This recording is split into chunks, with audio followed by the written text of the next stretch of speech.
Olá, pessoal. Estamos aqui quase completando o nosso estudo acerca das pessoas jurídicas. Nós já vimos que pessoas jurídicas são entidades legalmente constituídas de personalidade legal.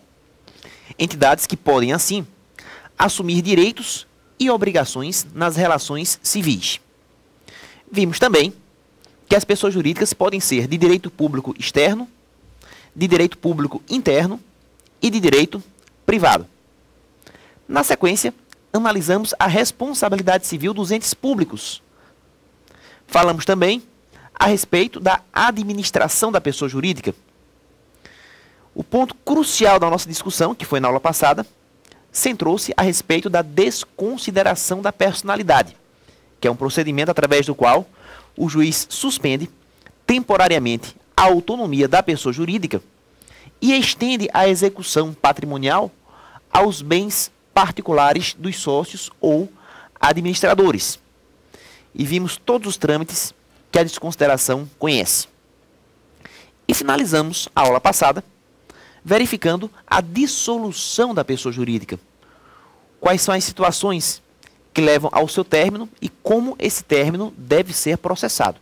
Pois bem, na aula de hoje, iremos falar um pouco sobre a questão dos direitos personalíssimos aplicados às pessoas jurídicas. Observem bem o que diz o artigo 52 do Código Civil. Olhem lá. De acordo com este artigo, aplica-se às pessoas jurídicas, no que couber, a proteção dos direitos da personalidade. Muito bem. Lembro que em aulas atrás nós falamos sobre direitos da personalidade. E vimos que esses direitos correspondem a valores intrínsecos à pessoa, como condição de sua existência e dignidade. Falamos do direito personalíssimo à vida, à integridade física, à imagem, ao nome, à privacidade, etc. Mas em todo momento, ao abordarmos direitos da personalidade, nós tomamos como referência sempre seres humanos, pessoas físicas. Mesmo porque a ideia do direito personalíssimo surge da necessidade de tutelar o homem em sua dignidade essencial. Ocorre que o artigo 52 do Código Civil está estendendo a tutela dos direitos personalíssimos também às pessoas jurídicas. Quer dizer que uma pessoa jurídica pode ter direito à vida? Quer dizer que uma pessoa jurídica pode ter direito à integridade física, à privacidade, à imagem? Quer dizer que aqueles mesmos direitos personalíssimos que tanto trabalhamos, seriam eles extensíveis também a sociedades, associações, fundações? Pessoal, observem bem o que diz o artigo 52 do Código. Mais uma vez, aplica-se às pessoas jurídicas no que couber. Atenção aqui. No que couber.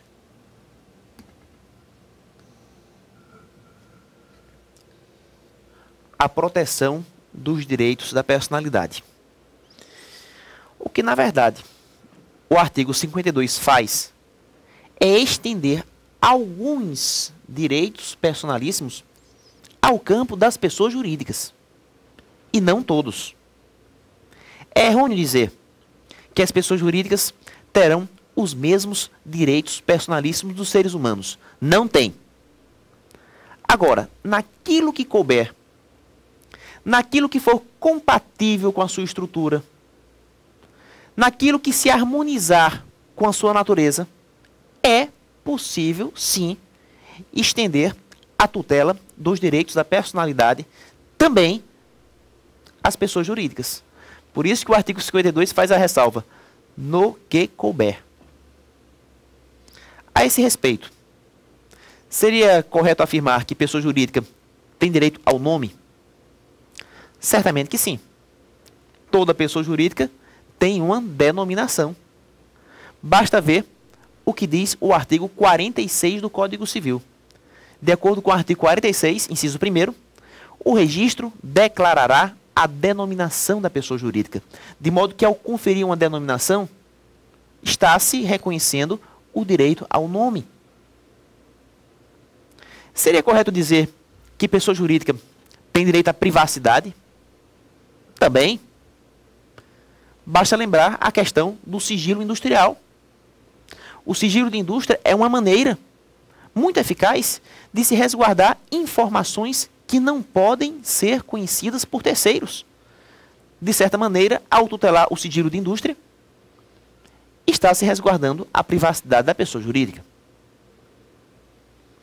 Pessoa jurídica tem direito de imagem? Eu entendo que sim. Muitas empresas se fazem apresentar no seio social através de logomarcas, de símbolos. Basta lembrar, por exemplo, o símbolo da Nike. Aquele tiozinho. Inclusive eu estava passeando lá no shopping center de Salvador, Bahia, e verifiquei que na loja da Nike não tinha um nome Nike. Não tinha um nome. Tinha apenas o símbolo. Mas ao me aproximar da loja em referência, eu verifiquei que aquele símbolo correspondia à marca em questão. Tamanha é a força dessa imagem. Então, pessoa jurídica tem direito à imagem. Pessoa jurídica pode doar órgãos? Aí fica difícil, né, pessoal? Você extrair o rim, o fígado, o pulmão de uma pessoa jurídica. Então, vejam que no que tange a questão de doação de órgãos, aí você não tem como conferir proteção de direitos personalíssimos à pessoa jurídica, já que doação de órgãos é um atributo exclusivo de pessoas físicas. Estão percebendo? Então, nem todos os direitos da personalidade das pessoas físicas são extensíveis às pessoas jurídicas, mas apenas no que couber, no que for compatível com a sua natureza, com as suas atividades. A grande questão que se coloca e que gerou inúmeras controvérsias na prática consiste em saber se a pessoa jurídica pode ou não sofrer danos morais. Se, por exemplo, o sujeito começasse a achincalhar com os produtos fabricados por uma determinada indústria, dizendo que aqueles produtos não prestam, que são de péssima qualidade, que geram câncer, enfim, uma série de informações difamantes e mentirosas. Nesse caso, seria possível a entidade jurídica ingressar com ação de danos morais? Pessoa jurídica tem direito à honra? Essa é a questão. Pessoal, quando eu falo em honra, eu posso admitir dois aspectos distintos. Observem aqui no esquema.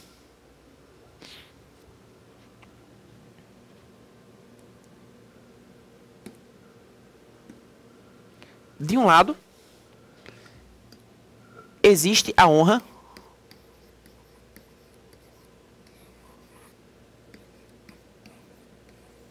subjetiva e de outro, a honra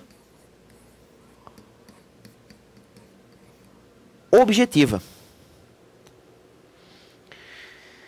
Quando eu falo em honra subjetiva, eu estou me referindo ao sentimento interior de honra. Ou seja, a honra que nós preservamos dentro de nós mesmos. Então, quando a nossa honra subjetiva é atacada, nós experimentamos dor, desilusão, nos sentimos humilhados, porque fomos atacados naquilo que nos é mais íntimo, naquilo que nos é mais caro, a nossa honra subjetiva. Eventual ofensa desencadeia dor, humilhação, enfim, uma série de conflitos interiores que vão fazer com que o indivíduo passe a experimentar um elevado grau de sofrimento, a depender do ataque sofrido. Entretanto, ao lado da honra subjetiva, nós temos também a honra objetiva. E a honra objetiva nada mais é do que a reputação de que a pessoa desfruta no seio social. Pode muito bem acontecer que alguém esteja falando mal de mim por aí. E eu não saiba disso. Ou seja, eu não fui atacado em minha honra interna. Eu não estou sofrendo porque eu não sei, eu não conheço essas ofensas. Entretanto, perante a sociedade, a minha honra está sendo abalada. Eu não experimentei a angústia interna, mas tive a minha reputação abalada no seio social. Nesse caso específico, fala-se em honra objetiva. E o que é que isso tem a ver com as pessoas jurídicas? Vejam vocês, pessoa jurídica jamais vai experimentar sofrimento, dor, angústia, humilhação, nada disso, mesmo porque é uma entidade criada por seres humanos, em que a lei, por ficção, atribui personalidade. Então é difícil você falar que a empresa está sofrendo e se angustiando porque estão falando mal dos seus produtos. Mas uma coisa essa empresa tem. A empresa desfruta de reputação social. De modo que eventual achincalhe poderia seriamente afetar a sua honra objetiva. Então as pessoas jurídicas possuem honra objetiva, cujo ataque, eventualmente, pode desencadear, sim, o dano moral. A propósito, nós temos até uma súmula do STJ, Superior Tribunal de Justiça, a súmula 227. Acompanhe aqui.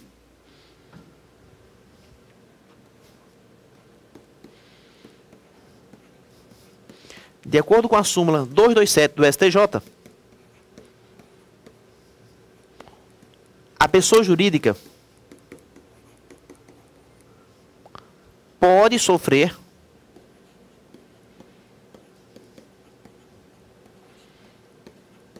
dano moral. E o complemento, em atenção à sua honra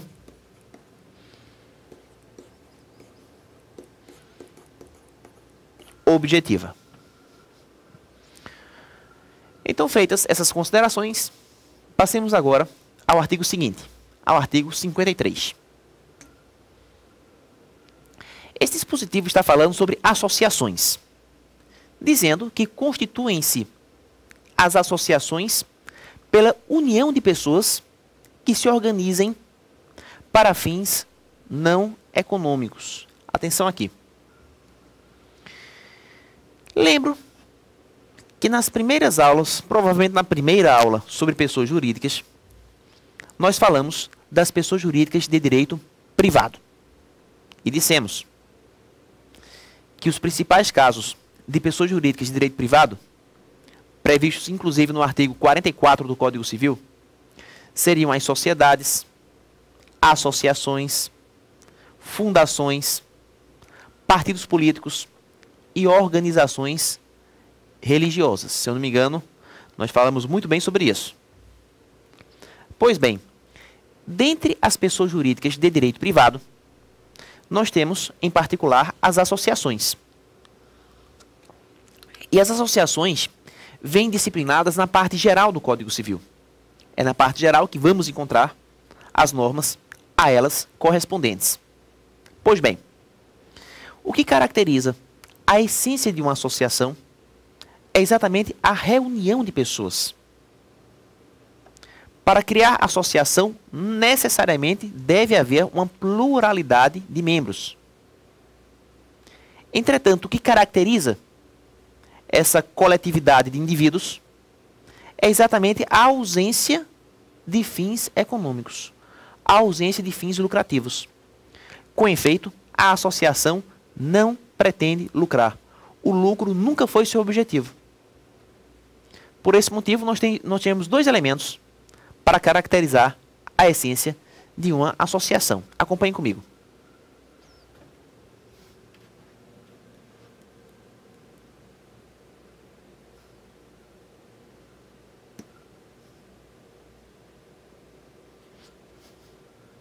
A associação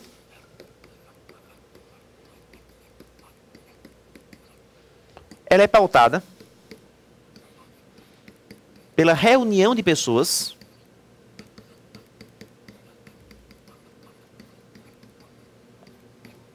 com total ausência de fins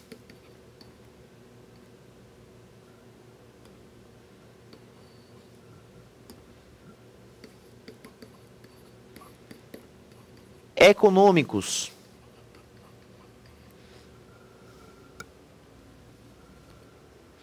Portanto, quando duas ou mais pessoas se reúnem, se agrupam, conjugam seus esforços, seus interesses, seus patrimônios.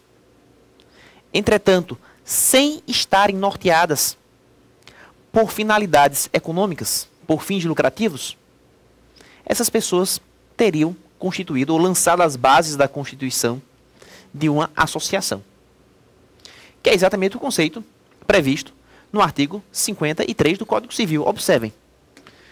Constituem-se as associações pela união de pessoas que se organizem para fins não econômicos. Caso os interessados se agrupem com fins econômicos, com fins lucrativos, eles não teriam visado uma associação, e sim uma sociedade.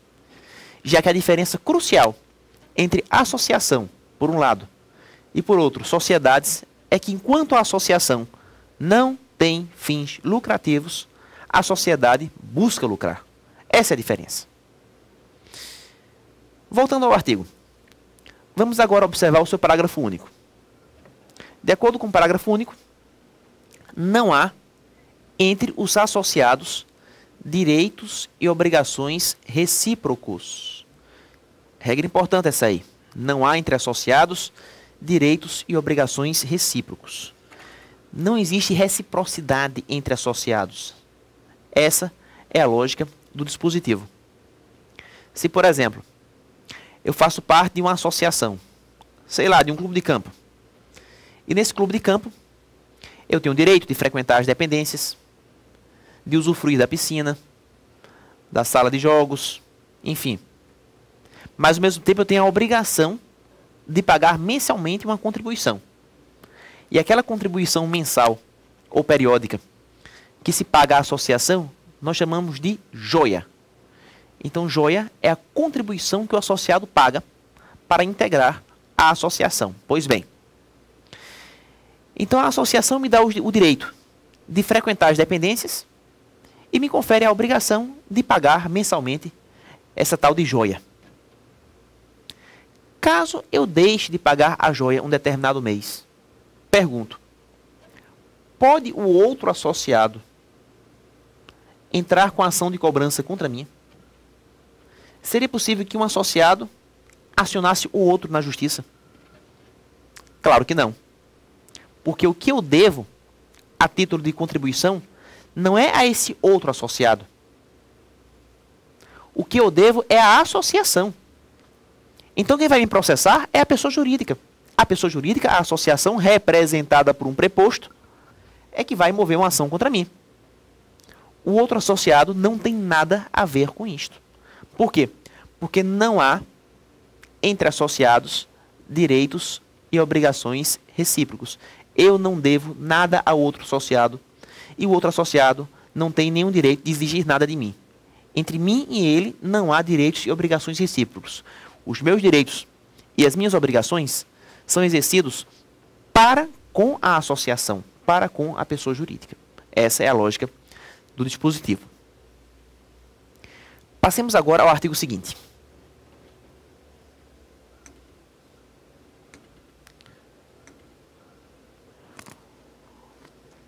Artigo 54. Sob pena de nulidade, o Estatuto das Associações conterá. Atenção para o caput do artigo 54. Ele fala sob pena de nulidade. E ao falar só nulidade, ele está se referindo à nulidade absoluta. Atenção aqui.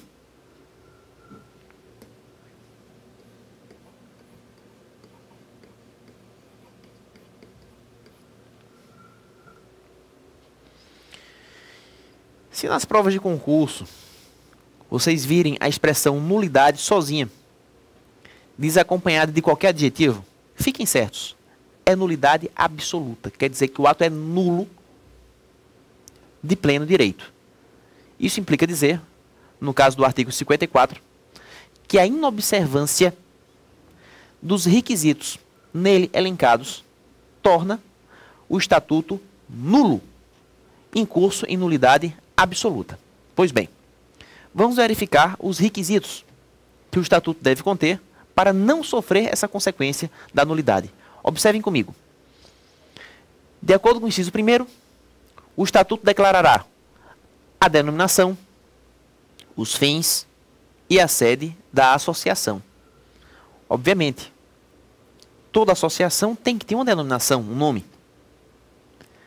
Toda associação tem que ter um fim, que embora não seja lucrativo, deve existir. Exemplo, um fim cultural, um fim assistencial. Enfim, quando as pessoas se agrupam sem finalidade econômica, obviamente elas estão se agrupando para uma certa finalidade que não a obtenção de lucros. E esta finalidade deve ser mencionada expressamente no Estatuto. Como também deve-se mencionar a sede. Toda associação deve ter uma sede. A sede pode muito bem ser a casa de um associado, onde o grupo se reúne. Não precisa ter uma sede específica só da associação. Essa sede pode servir para outras coisas, para outros fins. Mas é essencial que no Estatuto se contenha a previsão de sua sede. Na sequência, inciso 2º. Os requisitos para admissão, demissão e exclusão dos associados. Isso é importante. Quais são os requisitos que um associado deve preencher para ser admitido?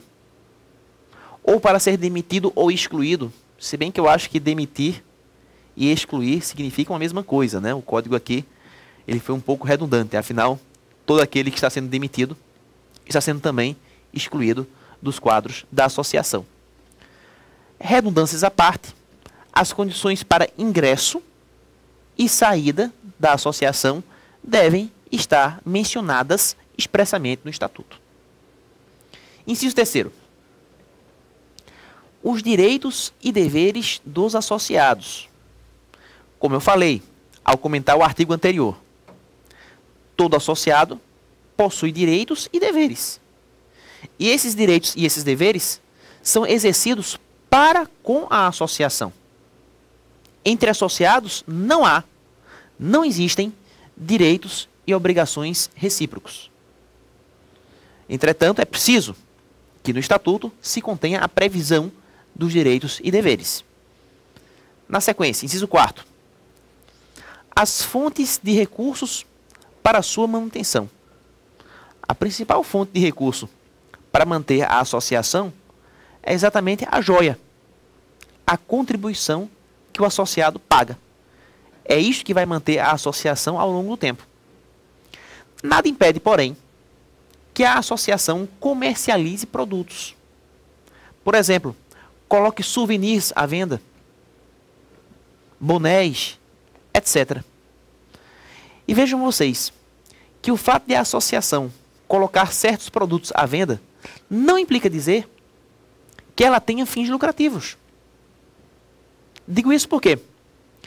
Porque o que é obtido como produto final dessa venda, ou dessas vendas, é revertido em favor da associação. Aquele bonezinho que a associação vendeu e que alguém comprou, que alguém pagou por ele, ele vai ter o dinheiro revertido em prol das atividades da associação. Perfeitamente legítima essa comercialização de bens. O que não pode haver, jamais, é partilha de lucros entre associados. Seria um absurdo que várias pessoas constituíssem uma associação, comercializassem bens dentro da associação e partilhassem os lucros. Isso não pode. Mas um eventual comércio que tem o seu produto destinado à manutenção das atividades da associação não gera nenhum problema. Afinal de contas, não se está apurando lucro, e sim sustentando a associação.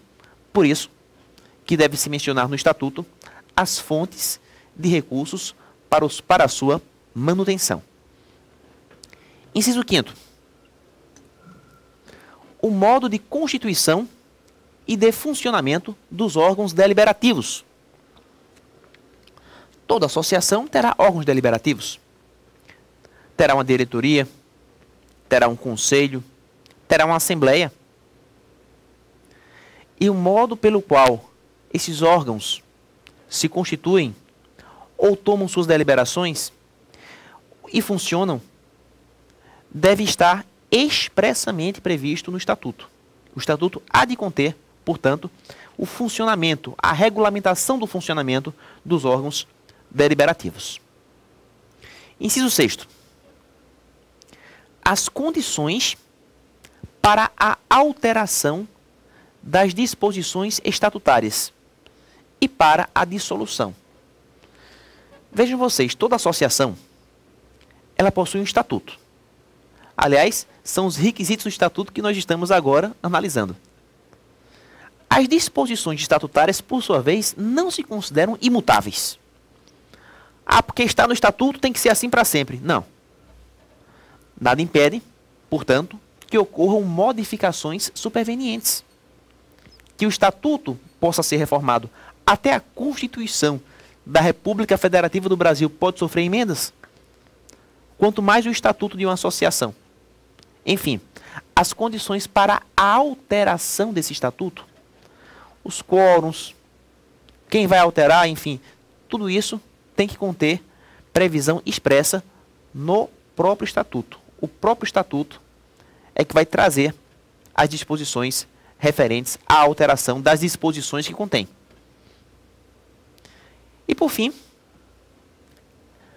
a forma de gestão administrativa e de aprovação das respectivas contas. Gestão administrativa, ou seja, como a associação se administra, como ela é gerida. E aprovação das contas, a quem cabe aprovar as contas da associação. Percebam vocês que a associação ela não vai sofrer a interferência do Tribunal de Contas do Estado ou da União. Não existe isso. A associação é entidade privada. Mas dentro da associação é importante que haja um determinado órgão responsável pela aprovação de suas contas. Mesmo porque, embora a associação não tenha fins lucrativos, ela recebe proventos, joias dos associados, o preço de eventual venda de produtos ou souvenirs que ela realize, enfim. Então, se entram rendimentos na associação, as contas a eles relativas devem ser aprovadas por um determinado órgão. E quem vai dizer qual é esse órgão? É o estatuto.